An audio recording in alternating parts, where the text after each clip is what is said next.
Tras asinar no Concello os 2 convenios de colaboración, o secretario xeral para o deporte achegouse ata o estuario do Tambre, onde se emprazan as instalacións do Club Piragüismo Outes, que serán obxecto de mellora. Coa primeira das axudas búscase adecentar estas instalacións de titularidade municipal, mentres que a segunda permitirá a compra de novo equipamento. O orzamento dos 2 convenios ascende a uns 44.000 euros, dos cales a Xunta chegará ao 80% e o Concello a cantidade restante. Sendo os convenios donde, por unha banda, melloraremos as instalacións, unha instalación fantástica aquí ao pío de agua, e despois outro convenio para dotar de equipamento para o Club de Piragüismo, que Diego foi moi perspicaz, insistente,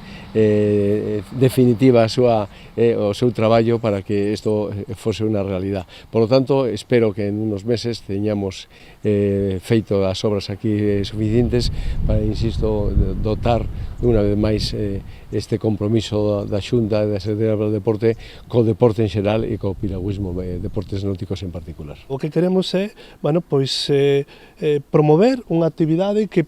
creemos que Outes é un espazo idóneo para desenvolver, como é o piragüismo, en particular non só Outes, senón esta zona de Ponte de Afonso, que, como vedes, é increíble, non? Hai unha nova dirección no clube de piragüismo Outes, que está collendo con forza esta actividade, unha actividade que conta, ademais, o que pretende desenvolver e apoiar o deporte de base, a xente nova, que é o que nos interesa a nós. Dende o club, que ven de retomar recentemente a súa actividade, agradeceron o investimento realizado, xa que permitirá mellorar as instalacións e poder ofrecer unha mellor oferta deportiva. Isto é unha mellora importantísima que lle va a dar moito valor aquí á zona e que os rapaces veñan a practicar este deporte maravilloso, e agradecer ao alcalde, máis ao secretario xeral de Deportes, todo o que puxeron da súa parte para poder ampliarnos e conseguirnos material aquí para o club. A Escola de Piragüismo de Outes conta na actualidade xa con 27 nenos inscritos e de cara á temporada de verán conta aumentar esta cifra. O espazo, situado nun marco incomparable, no último tramo do Tambre, ofrece a posibilidade de poder practicar este deporte durante todos os meses do ano.